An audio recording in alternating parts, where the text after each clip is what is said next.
Assalamualaikum warahmatullahi wabarakatuh. Selamat pagi anak-anak. Waalaikumsalam warahmatullahi wabarakatuh. Pagi, Bu. Baik, apa kabarnya hari ini? Baik, Bu. Baik, nah Ibu akan cek kehadiran dulu ya. Ada yang tidak hadir hari ini? Hadir semua, Bu. Alhamdulillah.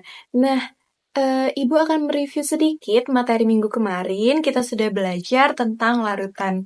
Ada yang masih ingat apa itu larutan dan apa saja komponennya? Saya, Bu. Larutan itu campuran dari dua zat atau lebih yang bersifat homogen yang terdiri dari solut dan juga solvent. Nah, betul sekali.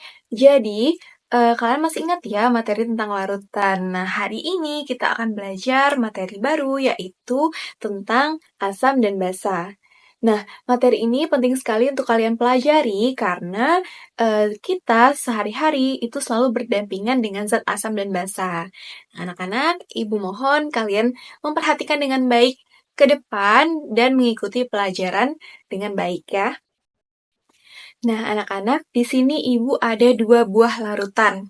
Yang pertama itu ada larutan jeruk, dan yang satunya lagi ada larutan sabun. Nah, anak-anak pasti tahu gimana rasanya larutan jeruk. Masam, Bu. Asam ya? Nah, kalau untuk larutan sabun, misalnya kalian lagi mandi, terus tertelan air sabun ataupun air shampoo, apa rasanya? Pernah, Bu. Pahit. Iya, betul sekali, pahit. Nah, untuk memperdalam pengetahuan kalian, Ibu akan menampilkan video, nanti kalian simak baik-baik ya. Kita semua tahu bahwa jus lemon terasa masam dan sabun terasa pahit. Jus lemon terasa masam karena terdapat lemon yang mengandung senyawa asam sitrat di dalamnya. Sedangkan sabun terasa pahit karena mengandung garam bersifat basa yang berasal dari larutan kalium hidroksida. Asam sitrat dan kalium hidroksida merupakan contoh dari senyawa asam dan basa. Nah, anak-anak setelah menyimak video tadi, tanpa kita sadari, kita sudah mengenal salah satu contoh asam dan basa, yaitu untuk asam itu ada jeruk, dan untuk basa itu ada air sabun. Nah, tanpa kita sadari juga, kita sudah mengenal salah satu sifat dari asam dan basa, yaitu untuk asam memiliki rasa yang masam, dan untuk basa memiliki rasa yang pahit. Nah, seperti yang Ibu jelaskan tadi, bahwa zat asam dan basa itu kita gunakan dalam kehidupan sehari-hari dan berdampingan dengan kehidupan kita sehari-hari, yaitu contohnya jeruk dan juga sabun. Nah, sampai sini ada yang ingin ditanyakan? Saya, Bu, apakah sifat asam dan basa ini hanya bisa diketahui dari rasanya? Nah, bagus sekali pertanyaannya. Jadi, apakah larutan asam dan basa itu hanya bisa diidentifikasi dari rasanya?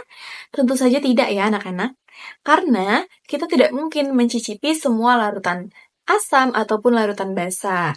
Nah, inilah yang akan kita pelajari hari ini.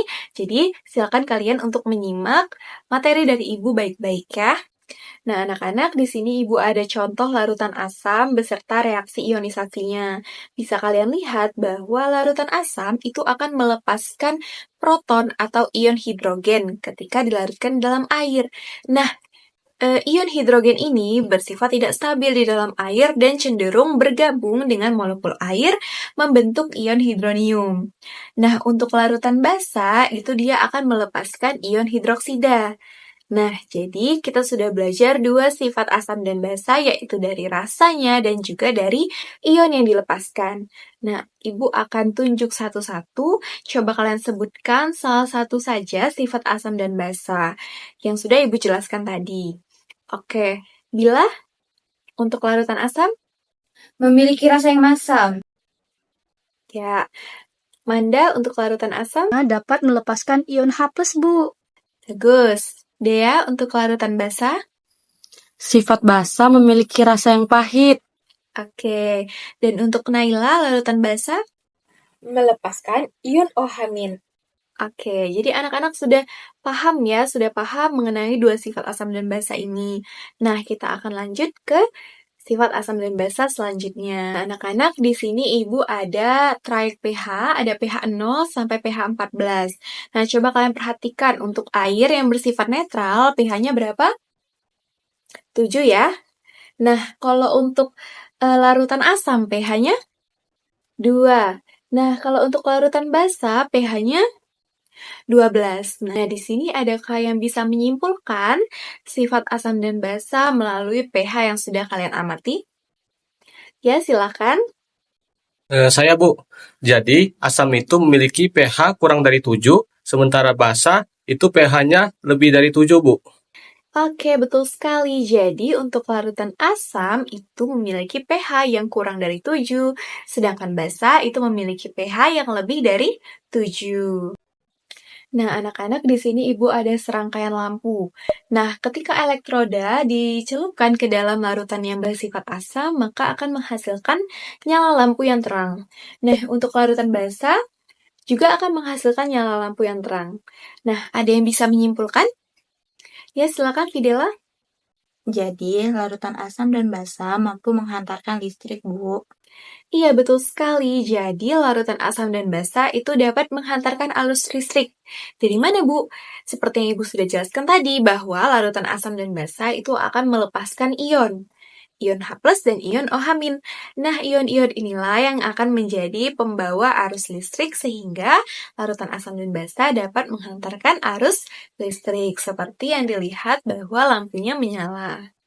Nah, anak-anak, masih ada satu lagi sifat asam dan basa yang perlu kalian ketahui.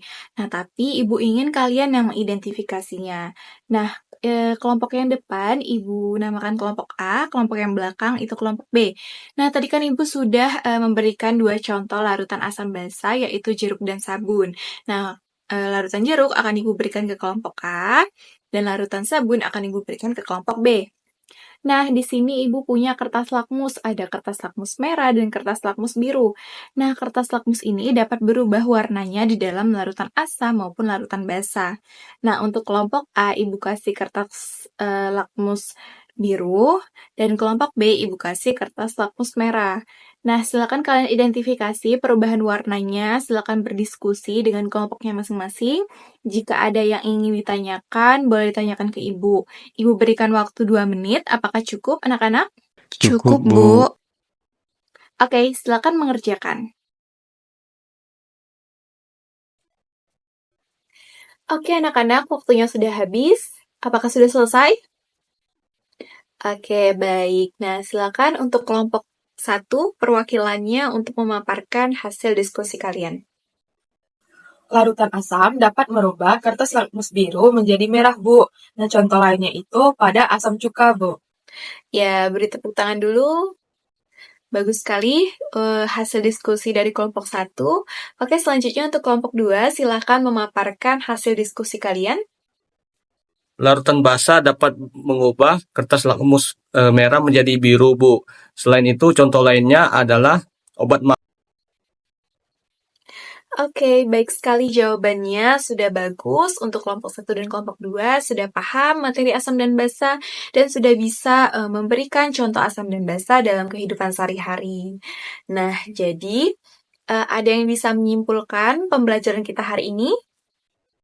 Jadi, asam ialah suatu zat yang dapat melepaskan ion H+, memiliki pH kecil dari 7. Asam juga bersifat ataupun memiliki rasa yang asam. Kemudian, asam itu dapat membirukan kertas lakmus serta dapat menghantarkan listrik, sedangkan basa itu kebalikan dari asam. Nah, basa ini dapat melepaskan ion OH-, memiliki rasa yang pahit, pH-nya itu besar dari 7. Kemudian, basa itu dapat memerahkan kertas lakmus serta dapat menghantarkan listrik. Oke, bagus sekali kesimpulannya. Beri tepuk tangan dulu. Nah, jadi anak-anak dapat disimpulkan bahwa pembelajaran kita hari ini sudah mempelajari beberapa sifat asam dan basa. Mulai dari rasanya, dari ion yang dilepaskan, kemudian dari pH, dari daya hantar listrik, dan dari perubahan kertas lakmus. Nah, anak-anak sudah menyelesaikan materi ini dengan baik. Minggu depan kita akan melanjutkan materi tentang indikator asam dan basa. Nah, sebagai tugas di rumah, Ibu akan berikan di learning, silakan kalian cek, silakan kalian lihat deadline-nya, dan kerjakan dengan sebaik-baiknya. Tugasnya akan dikumpulkan minggu depan ketika pelajaran Ibu. Nah, sekian pembelajaran hari ini. Ibu ucapkan terima kasih kepada kalian karena sudah mengikuti pembelajaran dengan sangat baik. Ibu akhiri, wassalamualaikum warahmatullahi wabarakatuh. Waalaikumsalam warahmatullahi wabarakatuh. Terima kasih, Bu. Bu.